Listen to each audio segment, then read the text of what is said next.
Melanjutkan dari episode sebelumnya, Himura mengejar Sanae. Alice menelpon Nabeshima untuk menjaga 3 orang yang menjadi target Sanae: Kijima Akemi, Shinomiya Toki, dan Komachi Ono.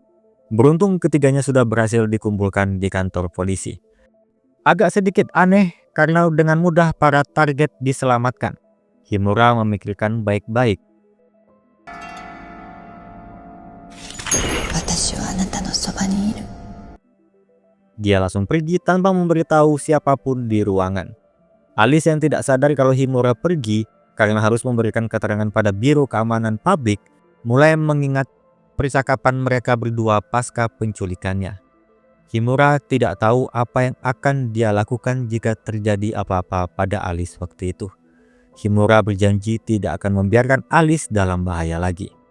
Apa yang mereka alami saat ini seperti dalam novel Sherlock Holmes dan Watson. Himura seperti Holmes dan Alice seperti Watson. Sedangkan Sanae layaknya Profesor Moriarty. Perbincangan mereka sampai di mana akhir pertarungan antara Sherlock Holmes dan Moriarty.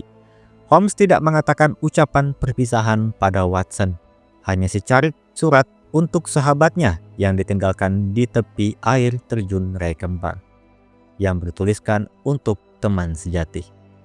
Apa yang Alice rasakan saat ini?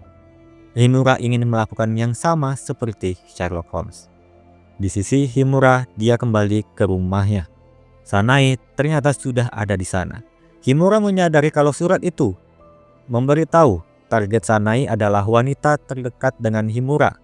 Dan itu bukanlah 3 wanita yang diincar Sanae, melainkan Sanae itu sendiri. Moroboroshi Sanae, orang yang bisa memanipulasi pikiran orang dan mengendalikannya. Dia sangat tertarik dengan Himura, di mana saat pertama kali bertemu, aroma Himura sama dengan Sanae, niat membunuh yang sangat kuat. Hanya saja Himura berada di jalan yang salah menurut Sanae. Dia ingin mengendalikan Himura dengan membuat kondisi yang menyenangkan untuk Himura dalam melakukan pembunuhan. Targetnya adalah Sanae itu sendiri. Untuk menambah bumbu ini, Sanae sudah mempersiapkan sesuatu. Di kantor polisi di mana Alice dan orang-orang terdekat Himura lainnya berada di sana, terdapat ledakan bom sebagai peringatan pertama untuk Himura.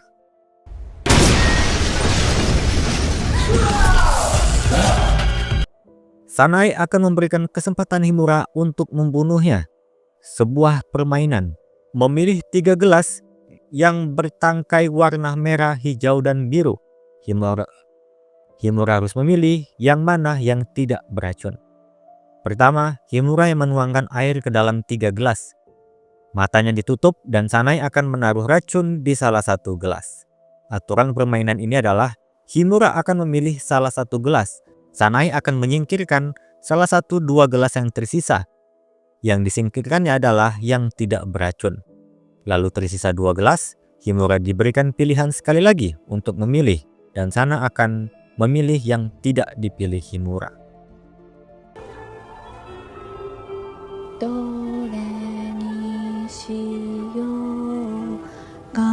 Tidak ada petunjuk, Himura hanya mengandalkan intuisinya saja.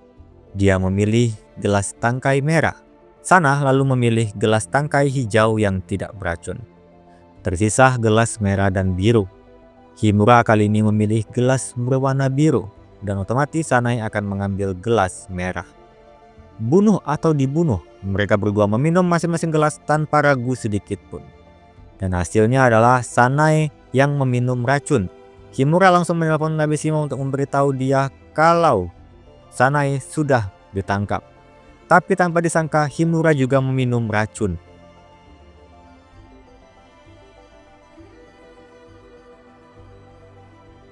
Mereka berdua tidak sadarkan diri. Segera ambulan dipanggil untuk membawa Himura, dan ternyata Himura masih sadar. Sedangkan Moroboroshi Sanae dibawa ke rumah sakit berbeda oleh Biro Keamanan Publik. Tiba di rumah sakit, kenapa Himura masih sadar? Permainan apa yang sebenarnya dimainkan oleh Sanae? Himura menyebut permainan itu adalah permainan kematian logis. Membuat simulasi, dan Alice melakukan hal yang sama seperti Himura sebelumnya. Memilih gelas biru. Gelas biru memiliki kemungkinan paling besar adalah yang beracun. Tapi keyakinan itu tidak 100%. Maka untuk memperbesar kemungkinan untuk hidup, di saat Sanae membalikkan keadaannya pada saat itu, Himura diam-diam menyatukan air pada 3 gelas tersebut dan memisahkan lagi agar dosis racun terbagi menjadi 3.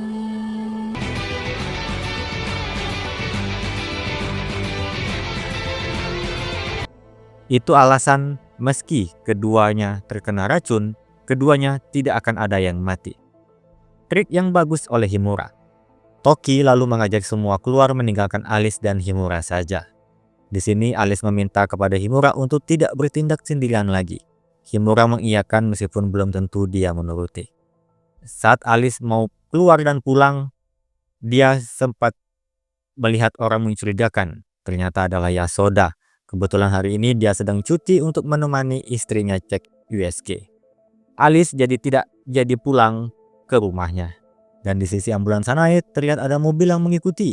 Sang biro keamanan publik mengarahkan pistol ke sopir ambulan untuk menyuruhnya berhenti. Tapi dia ditodong pistol lainnya.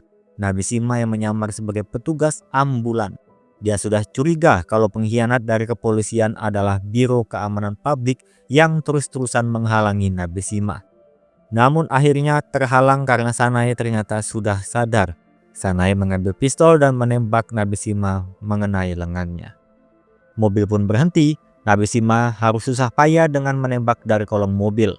Mengenai petugas biro keamanan publik, petugas itu pun akhirnya ditembak mati oleh Sanae karena sudah tidak dibutuhkan.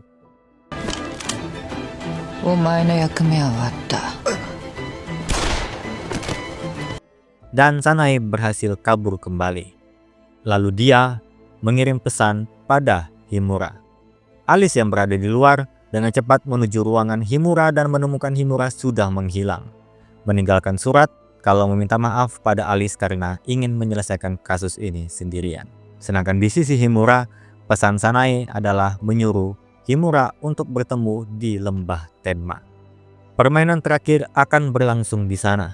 Sanae memilih tempat itu karena salah satu dari mereka berdua jika mati di sini maka tidak akan ada yang mengetahuinya. Saat perjalanan mereka berdua menuju tebing lembah, mereka bertemu satu pasangan. Salah satunya mengenali Moroboshi Sanae lewat berita koran. Dari merekalah polisi akan menuju ke lembah Tenma. Di sisi Himura dan Sanae, mereka sudah sampai di ujung lembah Tenma. Sanae memulainya dengan mengarahkan pistol pada Himura, sedangkan Himura masih santai sambil merokok. Sanae lalu memberikan pistol miliknya pada Himura, dan Himura akan diberi pilihan, menembak atau Sanae akan memilih terjun dari lembah. Kedua pilihan itu akan berakhir dengan status Himura membunuh Sanae. Himura dipaksa membunuh orang untuk pertama kali. Sanae pun mengeluarkan pistol yang lain yang dia punya. Untuk segera Himura memutuskan apa yang akan dia lakukan. Saling mengarahkan pistol satu sama lain. Apa yang akan terjadi pada mereka berdua?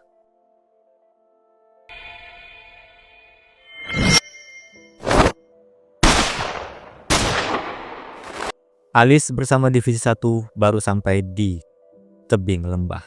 Tapi mereka menemukan tidak adanya Himura dan Sanae. Hanya puntung rokok Himura yang masih menyala. Mimpi buruk Alice tentang Himura benar-benar terjadi. Dia tahu kalau Himura memilih terjun membawa Sanae. Sama persis apa yang dilakukan oleh Sherlock Holmes pada Moriarty.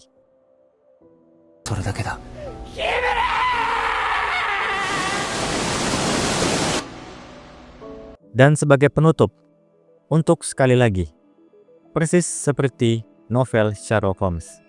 Karena pada akhirnya Himura Hideo masih hidup, menjadikan kisah perjalanan Himura dan Alice akan tetap berjalan sebagaimana mestinya layaknya Sherlock Holmes dan John Watson. Series ini selesai.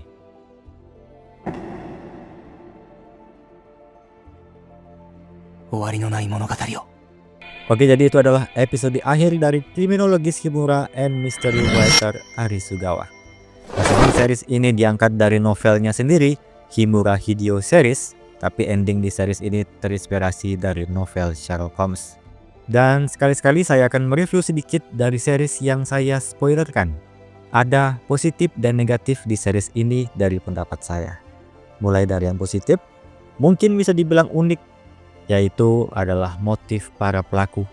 Di film atau drama yang tipenya misteri seperti ini, hampir rata-rata motifnya kebanyakan balas dendam, uang, atau jabatan, atau hal-hal normal di dalam film atau drama yang menimbulkan sebuah kasus.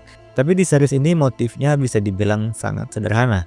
Saking sederhananya kadang tidak masuk untuk dibilang sebuah motif. Apalagi untuk film dan drama ya. Mulai dari cuma ingin membuktikan tidak ada perbedaan antara dunia game dan dunia nyata, tidak ingin perasaan suka dengan satu orang yang mulai direbut oleh orang lain, atau kalah saing untuk memperebutkan satu orang. Agak kurang seimbang dengan kasus yang dibuat. Tapi justru untuk saya itu unik. Sudah lumayan bosan kalau melihat kasus motifnya balas dendam atau hal-hal yang familiar lah untuk kita temukan dalam film dan drama bergenre seperti ini. Dan untuk negatifnya, ini sekali lagi adalah pandangan saya saja. Saya agak kurang suka dengan film atau drama detektif yang pelakunya itu dikasih tahu dari awal pelakunya siapa. Jadi seperti sisanya itu cuma ngeliatin detektif ngumpulin susah payah buktinya, sedangkan kita sebagai penonton itu dari awal sudah dikasih tahu pelakunya siapa. Nah di series ini hampir setengahnya seperti itu. Sebenarnya di series yang saya spoiler sebelumnya, seperti Miss Sherlock atau Sherlock Untold Story, itu juga ada, tapi tidak sebanyak series ini.